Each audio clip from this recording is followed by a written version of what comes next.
कि जो विलक्षण विद्वान, पर उनके जीवन में इतनी अहम शून्यता आ गई कि आप आश्चर्य करेंगे। चौमू के पास एक गांव है निमाणा, उस गांव में हम अपने पूज्य गुरुदेव भक्तमाली जी के साथ गए। एक महात्मा ने बुलाया था और श्रीमद् भागवत की कथा थी और अनुष्ठान सकाम था। सकाम ऐसा था महाराज जी, एक भयंकर ब्रह्म राक्षस का उपद्रव था, उसको शांत करना था। और वो ब्रह्म राक्षस भी ऐतिहासिक था महाराज जी। आपने खूब श्रवण किया होगा त्रिवेणी वाले महाराज जी का नाम, जयपुर के पास श्री स्वामी नारायण दास जी महाराज, राजस्थान के सिद्ध संतों में उनकी गणना थी। वस्तुतः बड़े उच्च कोटि के महात्मा थे। राजस्थान क्षेत्र में तो उनको भगवान के जैसा आदर लोग करते थे, उनका हमारे ऊपर भी बड़ा स्नेह था। उनके महाराज जी दादा गुरुजी थे, वो भी सिद्ध थे। उनके गुरुजी भगवान दास जी वो भी सिद्ध थे। उनके दादा गुरुजी गंगा दास जी वो भी बड़े सिद्ध थे। और परंपरा से कई पीढ़ी तक सिद्ध ही पुरुष होते हैं। तो महाराज जी एक पंडित आते थे मिथिला से, बहुत बड़े विद्वान थे। तो महाराज का शरीर गुजर घर का था, पर संत तो किसी भी कुल के हो सकते हैं। वो दीनता उनमें बहुत थी, सिद्ध पुरुष थे। तो जब वो महाराज आते, पंडित जी आते, तो उनका बड़ा आदर करते थे, उनको प्रणाम करते थे। उनको घूमो फिरो महाराज, रहो खाओ पियो मस्त रहो, और जाते इसमें खूब भेंट विदाई उनकी करते थे। लेकिन वे ऐसे विलक्षण महापुरुष थे वो पंडित, कि वो जितना उनका आप सम्मान करते उतना ज़्यादा वो उनको अपमानित करते थे। सब महापुरुष को जाति का नाम लेकर के, मूर्ख है, पढ़ा लिखा नहीं है, यूँ त्यों करके खाली लोगों के बीच में सिद्ध बना बैठा है, ऐसा करते। अब वो ऐसे सुनते महाराज जी जैसे कोई उनकी विरुद्धावली गा रहा हो। हंस करके कहते, पंडित जी बिल्कुल सही बात, ये जितने लोग हैं सब झूठे हैं, सच्चे आप हैं। वाह क्या कहना, वाह वाह वाह वाह महाराज, वाह पंडित जी वाह, बिल्कुल ठीक है। अरे हम कहाँ साधु बन पाए, हम तो अभी अमुक ही, ऐसा बोलते थे। एक बार कुछ ज्यादा ही उपद्रव करने लगे, तो महाराज के जो शिष्य थे, सेवक थे, वो सहन नहीं कर पाए। उन्होंने कहा अरे बहुत हो गया, सुनते सुनते कान पक गए। गुरु महाराज की सरलता की भी चरम सीमा और इस दुष्ट की दुष्टता की अभी देख।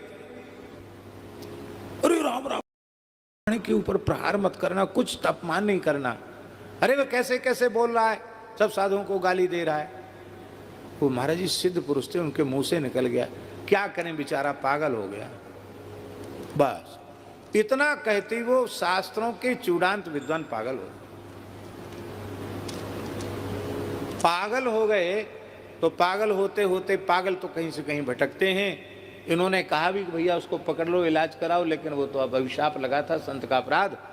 वो महाराज जी गलता में जा करके एक पत्थर पर सिर पटक पटक करके मर गए। वहीं ब्रह्म राक्षस की होनी होगी। पढ़े लिखे तो थे ही। एक महात्मा उनको वो परेशान करने लगे, वो भी अनुष्ठानी संत थे। वो इतने दुखी हो गए कि रुनुकता में यमुना जी में कूद कर प्राण देने के लिए तैयार हो गए। वो ब्रह्म राक्षस प्रकट हो गया, तरह तरह के भेष बनाता था। उसने कहा मैं तो परेशान हूँ, तुमको मरने के लिए थोड़ी सता रहा हूँ, हमको इस योनि से छुड़ाओ, क्योंकि अब तीसरी पीढ़ी चल रही है। नारायण दास जी तीसरी पीढ़ी में थे। मेरे उद्धार का उपाय पूछ के आओ।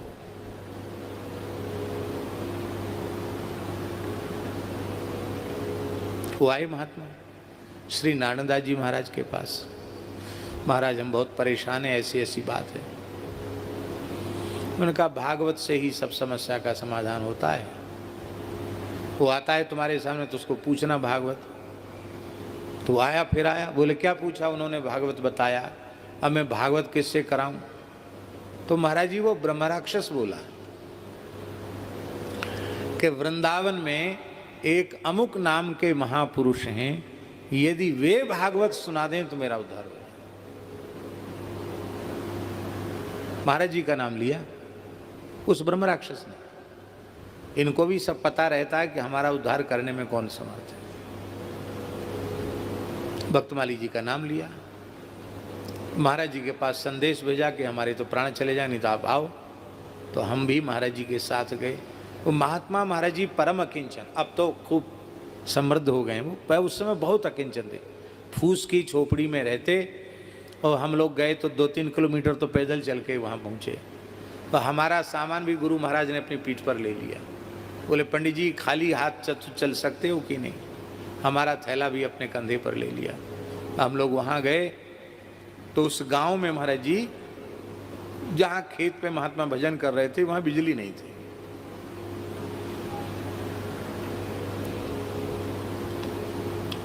एक कक्ष था खेत में, उसमें बाजरे की करब से उसके दरवाजे को और खिड़की को बंद, खिड़की में कोई पल्ला वल्ला नहीं थे न दरवाजे में। और ठंड का समय तो रात को बालू ठंडी हो जाती तो खूब ठंडी हवा चलती है। और एक बोतल में मिट्टी का तेल भरा हुआ, उसमें वो बत्ती जल रही है। जाते ही महाराज जी ने उसको तो बुझवा दिया। बोले इस कैरोसिन की गंध से देवता भाग जाएंगे, इसको बंद कर दो। अंधेरा हो गया, एक घड़ा में पानी बस, और कुछ नहीं, कोई व्यवस्था सुविधा नाम की कोई चीज़ नहीं।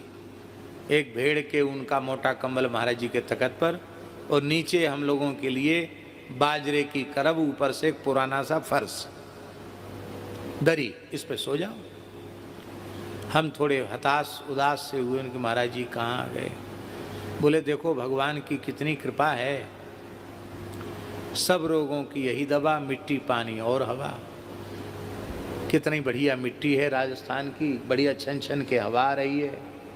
और सवेरे एक बार जनरेटर चल करके बोरिंग का पानी आ जाएगा, आनंद हो जाएंगे। बाल्टी में घड़ा में भर लो, काम चलाओ। और महाराज जी बोले, हमने कहा महाराज जी लाइट तो है ही नहीं। बोले लाइट नहीं है, लाइट नहीं तो आँख सबकी खराब कर दी। भगवान की करुणा कैसी है, 7-8 दिन तक नेत्रों को पूरा विश्राम मिलेगा, अंधेरे में आँखों को विश्राम मिलता है। हमने कहा महाराज जी विश्राम तो मिलेगा, हम तो विद्यार्थी हैं, हम पढ़ेंगे क्या? बोले जब लाइट नहीं थी तब लोग पढ़ते नहीं थे क्या? ऐसा है, लाइट होती तो हम बैठकर तुमको पढ़ाते और तुमको बैठ के पढ़ना पड़ता मर्यादा के कारण। अब ऐसा करेंगे, हम लेट के पढ़ाएंगे और तुम लेट के सुनना। जब हुंकारी देना बंद कर दोगे तो हम समझेंगे पंडित जी को नींद आ गई, हम पढ़ाना बंद कर देंगे। व्याकरण पढ़ाते थे। तो वहाँ महाराज जी कथा हुई, उस कथा में एक दैन्य की बात बता रहे हैं। एक विद्वान थे, शंकर नाम था उनका, ब्राह्मण थे, अच्छे विद्वान थे। वो पता नहीं किस विचारधारा के थे, वो आए आकर के महाराज जी को उन्होंने शास्त्रार्थ के लिए ललकारने लगे। संस्कृत में बोलने लगे, बड़ी क्लिष्ट संस्कृत, और दर्शन संबंधी कुछ प्रश्न। आपके मत में आत्मा का स्वरूप क्या है, उनका एक मुख्य प्रश्न था। तो महाराज जी ने संस्कृत में ही उनको उत्तर दिया कि हम ना तो शास्त्री हैं ना आचार्य हैं, हम तो ऐसे ही साधुओं में रहे, और साधुओं में लोग सीधे साधे होते हैं, 2-4 अक्षर कुछ बनारस में रह के पढ़ लिए थे, इसलिए लोगों ने कह दे रे विद्वान है विद्वान है विद्वान है। आपको झूठा यश सुनाई पड़ा, आप चक्कर में पड़ गए। पर आप बार बार यही प्रश्न करते हैं कि आत्मा के स्वरूप की अनुभूति, आपके मत में आत्मा का स्वरूप क्या है?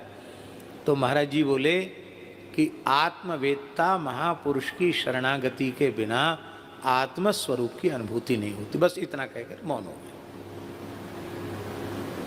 मौन हो गए।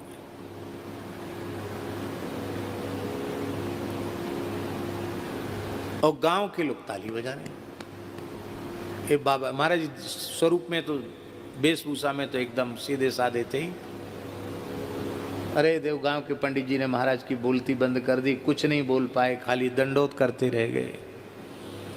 और हमको इतना मन में क्षोभ हो रहा था कि हम बच्चे हैं, कुछ पढ़े लिखे होते तो हम कहते क्या गुरुजी से बात करता, हमसे बात कर, और हम पढ़े लिखे नहीं, हम क्या करें।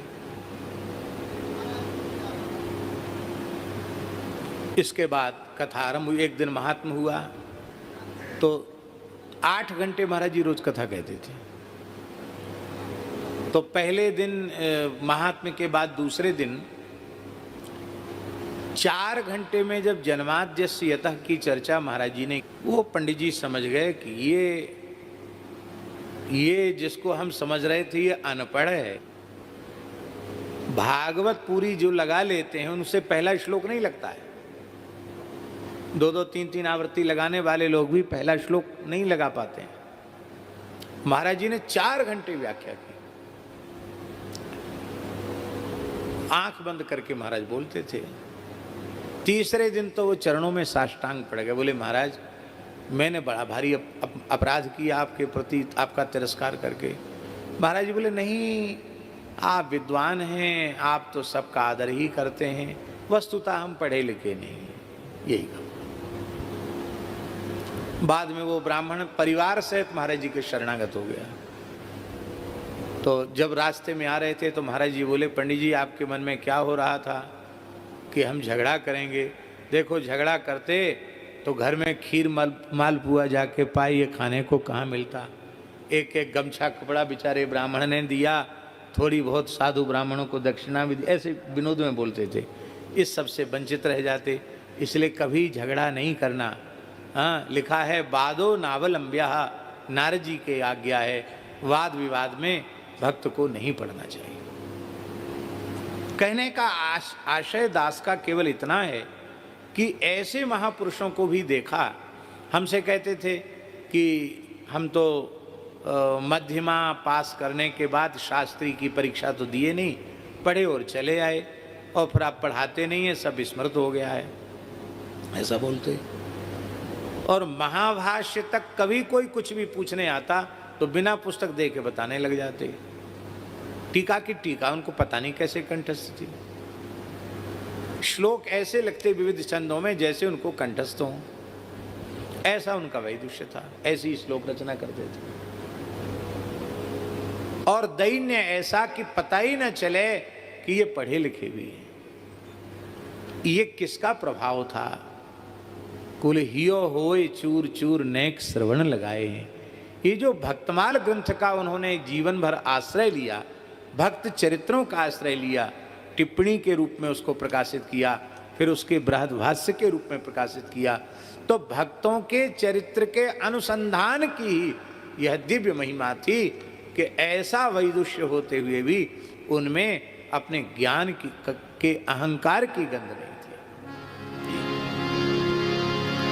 तो अहम शून्यता और प्रेम का प्रादुर्भाव इसका प्रसाद है।